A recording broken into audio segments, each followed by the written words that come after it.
हाँ हाँ, पहले आप बोल लो बेबी।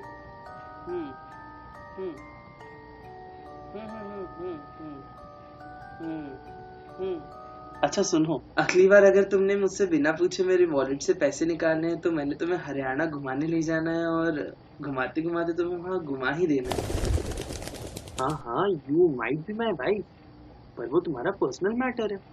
इसमें मेरे पेरेंट्स को ड्रैग करने की जरूरत नहीं है। या you can surely move out of my house and have as many affairs as you wish, but that might take an eternity for you to return.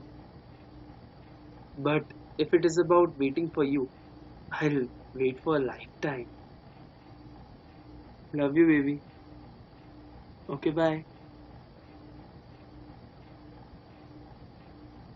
तो आप हैं मिस्टर एंड मिसेस गायकवाड़। तो आपको हम लोगों के अलावा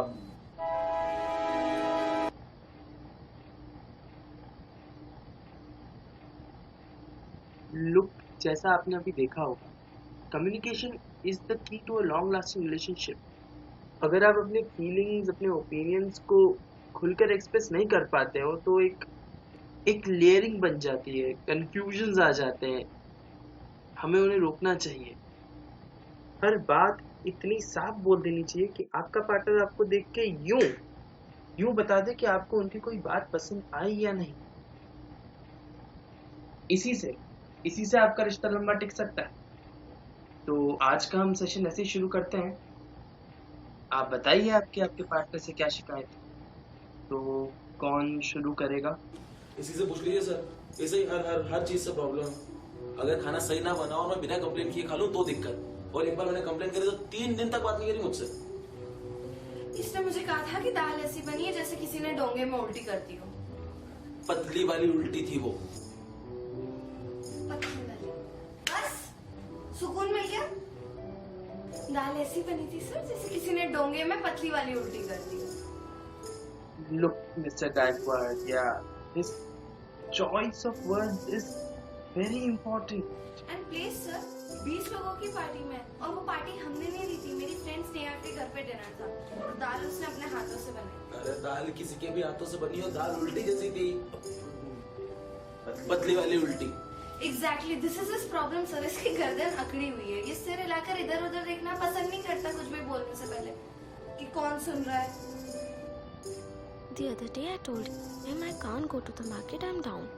ये हमारी बिल्डिंग के ग्राउंड फ्लोर पर गया और वहाँ से चिल्ला के कहने लगा, Look baby, you're not down, you're not down, you're up, you're up.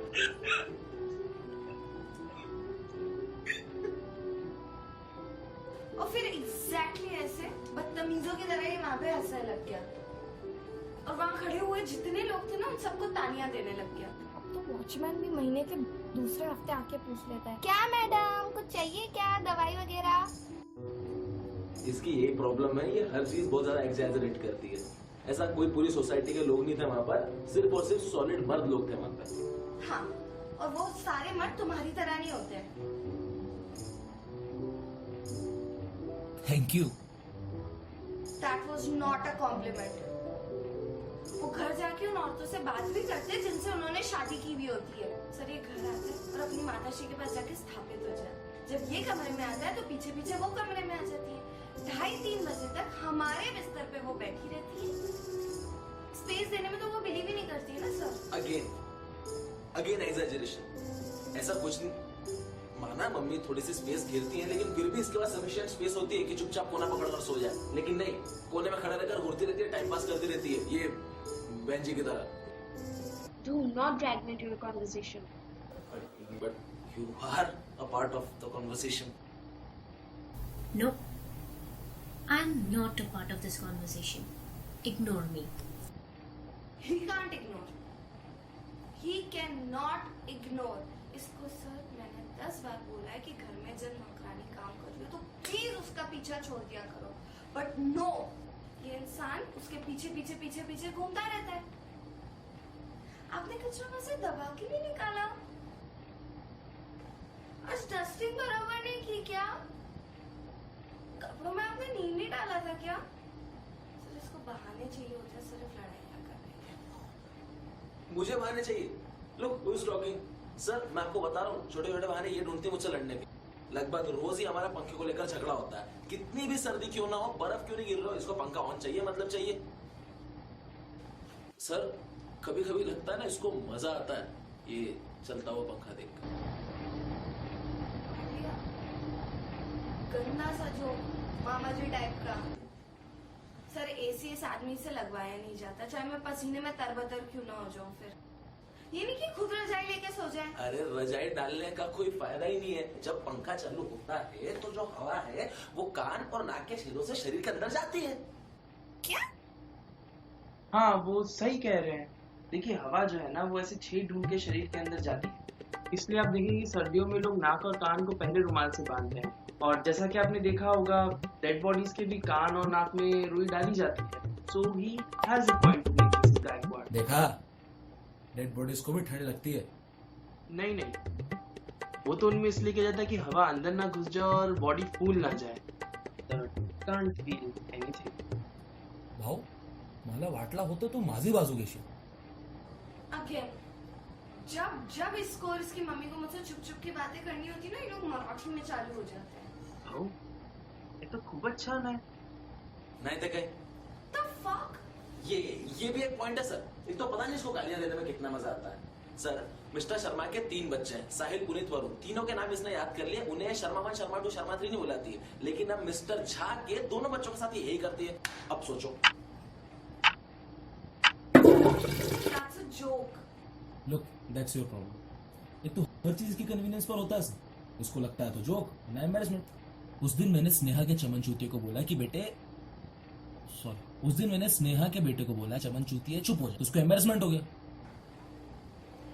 Sir क्योंकि तब वो स्नेहा की गोद में था और उसके बाद आउट ऑफ नोवेयर इसने उसको प्रॉपर्टी के बारे में डिटेल्ड इंफॉर्मेशन।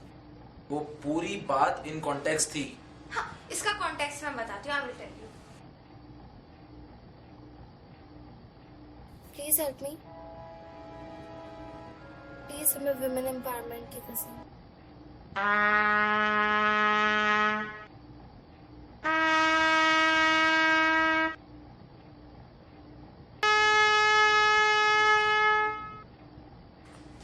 ठीक है, तो ये स्नेहा है, ठीक है?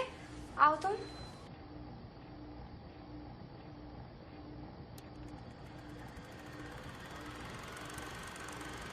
I was thought of the cutest around here, and we are planning for another one. Oh nice, another. वैसे आज कॉफी बहुत अच्छी बनी, बट आई प्रेफर टी. अच्छा, टी से याद आया, तो कॉफी टी के बारे में सुना? Must try. देखा कितनी कॉन्टेक्स्टफुल इंफॉर्मेशन थी.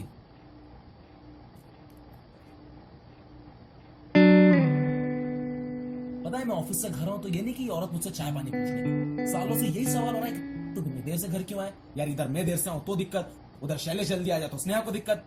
ये औरतों को सिर्फ दिक्कतें खुश नहीं रह सकती है.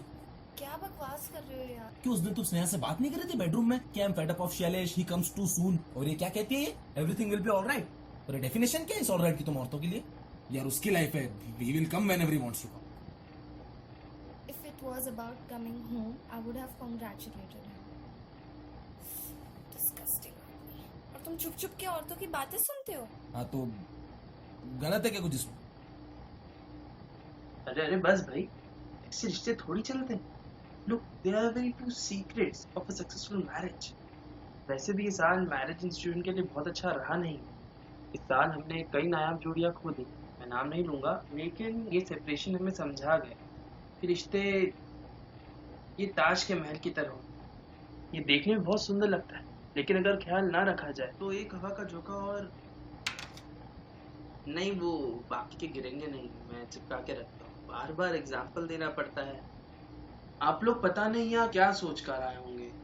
हो सकता है कि आपको लगा हो कि मैं आपको कोई ऐसी बात बता दूंगा या ऐसी कोई एडवाइस दे दूंगा जिसे फॉलो करके आपकी सारी मैरिटल प्रॉब्लम सॉल्व हो जाएगी.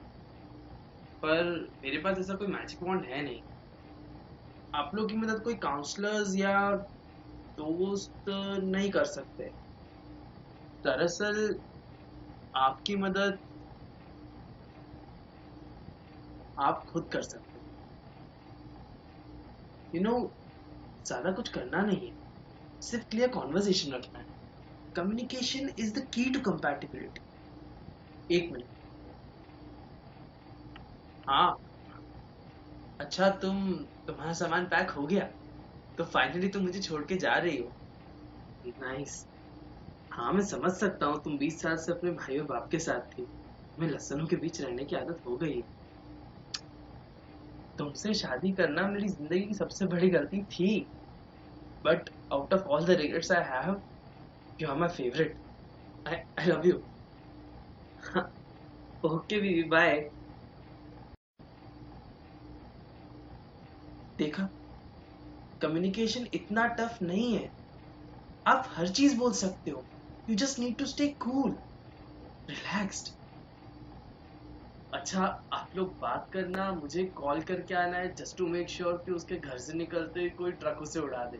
क्योंकि अगर वो जिंदा घर पहुंच गई तो सबको पता चल जाएगा कि मेरी खुद की मैरिज लाइफ फेल हो गई, एंड वो मेरे करियर के लिए ठीक नहीं रहेगा ना. And I can't afford that. तो मैं करता हूँ आप. और हाँ, हम लोग हमारे से किसी कपल को भी बिना झगड़े बिना सुलझाए भेजते नहीं है, क्योंकि वो भी मेरे करियर के लिए खराब. तो हाँ, वी मेक श्योर हमारे जितने भी कपल्स आते थे स्टे टुगेदर टिल डेथ. मैं आता हूँ, आप बात करिए. हाँ, मेरी बात हाँ, पर ध्यान रखना, लास्ट टाइम करना. कहाँ जा रहे हो? घर. चुपचाप बैठ जाओ दोनों. पर सिट.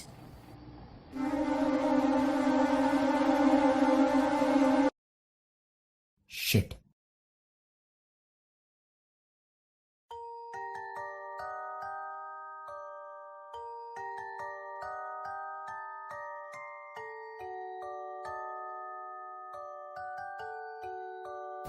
क्या लगा था तुम लोगों को?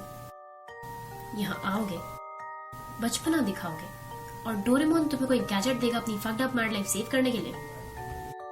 But sorry, life is not that easy. तुम लोगों की प्रॉब्लम बताए क्या है? Let me tell you, Mrs Gaikwad, आपने हर चीज को सीरियसली लिया. बचपन में आपके पापा ने आपको मेरी प्रिंसेस कह के पुकारा होगा. आपने उसे भी बहुत सीरियसली लिया. जब आप बड़ी हो रही थी तब आपने आपके साकेत के 3रे नंबर के बंगलों के पिंक थीम रूम से कभी झांक कर नहीं देखा होगा, और अपने पेरेंट्स से कभी ये पूछने की कोशिश नहीं की कि what is life about other than Gucci and CCD. जब आप कॉलेज जाने लगी तो आपने सोचा that you'll find the love of your life there. वैसे तो आपको आपके पापा के बेस्ट फ्रेंड का बेटा भी पसंद था, लेकिन आपको अपनी बोरिंग जिंदगी में एक स्पार्क की जरूरत थी, जिसे आप क्रेजी टर्म से डिनोट करती हैं. इसके चुतियापे को तुमने क्यूट कहना शुरू कर दिया. धीरे धीरे तुमको लगने लगा कि तुमको इनसे प्यार है, जस्ट बिकॉज ये स्मोक रिंग्स बहुत अच्छे से बना लेता था और अपने आसपास के लोगों का मजाक बहुत अच्छे से बना लेता था, जिसे पढ़े लिखे लोग बुलिंग और अनपढ़ सेंस ऑफ ह्यूमर कहते हैं. ड्राई डे के दिन दारू और चुटकी में वीड अरेंज करने की इनकी कला से तुमको लगने लगा कि लड़का स्ट्रीट स्मार्ट है, लाइफ में कुछ भी कर लेगा. आपके पापा के मना करने के बावजूद आप इसी से शादी करने की जिद पर अड़ी रही. आपने खाना छोड़ दिया और डैडी से अपनी लिटिल प्रिंसेस की हालत देखी नहीं गई और उन्होंने आपकी शादी करवा दी. जब आप शादी करके इसके घर गई तब आपको पता चला कि लड़का ना तो स्मोक करता है और ना ही गालियां बकता है, बिकॉज अपेरेंटली इसकी माँ और बहन को वो चीजें कूल नहीं लगती. घर पर वाटर लीकेज शुरू हो जाए तो ये प्लम्बर का जुगाड़ नहीं जमा सकता. आपकी लाइफ तो दूर की बात है. और तुमने जब डैडीज प्रिंसेस को पहली बार देखा तो अपनी हवस को प्यार का नाम दे दिया. इनके डोमिनेटिंग कैरेक्टर को तुम पजेसिवनेस का नाम देते चले गए. It was the time after marriage जब तुम्हारे अंडरगारमेंट्स के कलर्स को इसने अपने हैंडबैग से मैच करना शुरू कर दिया. Then you realise that she wants complete control of your life. Sex करने के बाद वैसे भी कहाँ कुछ नया बच गया था तुम दोनों के बीच.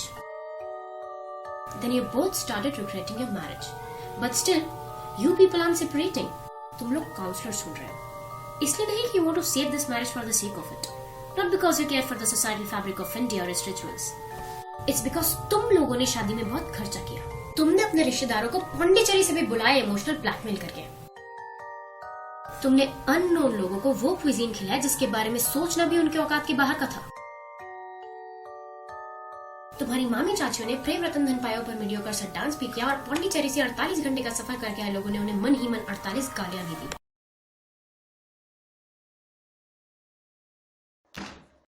बहुत खर्चा और इज्जत नीलामे के बाद भी तुम अपने ये चंपक मुंह लेके अपने मम्मी पापा के सामने नहीं जा सके कि तुमसे नहीं हो पाया। इसलिए नहीं कि तुम्हारे मम्मी पापा तुम्हें डांटेंगे या तुम पर हंसेंगे, पर इसलिए कि तुम्हारा ईगो हर्ट होगा ये मानने में कि उनका चंपक तुम्हारे चंपक से बेहतर भी हो सकता था had it been given a chance। पर अब वो चंपक भी तुम जैसी चंपा को नहीं अपनाएगा, इसलिए तुम दोनों साथ में अटके हुए हो। एक आध साल में तुम्हें बच्चा भी हो जाएगा and then you'll be stuck with each other for life।